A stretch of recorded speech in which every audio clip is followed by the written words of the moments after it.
योजनेसाठी संपावर गेलेल्या कर्मचाऱ्यांमुळे राज्य सरकारच्या आनंदाच्या शिदाला फटका बसण्याची शक्यता आहे।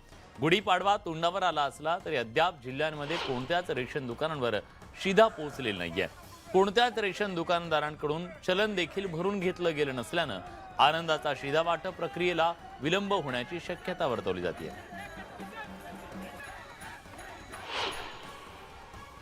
आता पाडव्याच्या अगोदर हा संप होणार आहे हे काय शिंदे साहेबांना किंवा देवेंद्रजींना किंवा सरकारला माहीत नव्हतं, पण त्याच्यातनं देखील उपाययोजना सरकार करेल आणि जो आनंदाचा शिधा आहे तो घरापर्यंत कशा पद्धतीनं पोच होईल यासाठी आम्ही कार्यवाही करू। तर सध्या तरी शक्यता दिसते ती म्हणजे गुढीपाडव्यापर्यंत शिधा न पोहोचण्याची। वळूयात पुढच्या बातमीकडे। राज्यात शिंदे फडणवीस सरकारचं सुरळीत काम सुरू आहे, मात्र विरोधकांकडून शिंदे गटात आलबेल नसल्याचं सातत्यानं सांगितलं गेलंय।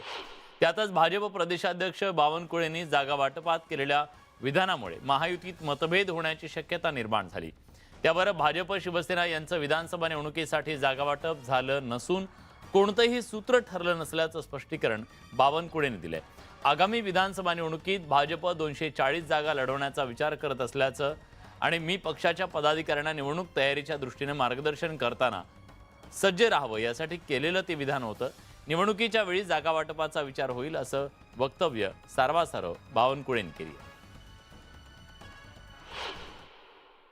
शिवसेना आणि भाजप 288 आणि 48 लोकसभा, 288 विधानसभा आणि 48 लोकसभा युतीमध्ये लढणार आहोत। अजून कुठलाही फॉर्म्युला, कुठलाही निर्णय, कुठलाही फॉर्म्युला भाजपाने किती लढाव्या, शिवसेनेने किती लढाव्या असं कुठेही ठरलेलं नाही। केंद्रीय नेतृत्व आणि राज्याचे नेतृत्व ठरवेल आणि जे काही जागा ज्यांच्या हिश्श्यात येईल, शेवटी आपण पूर्ण तयारी केली तर ही कुणाच्या कामात येणार आहे?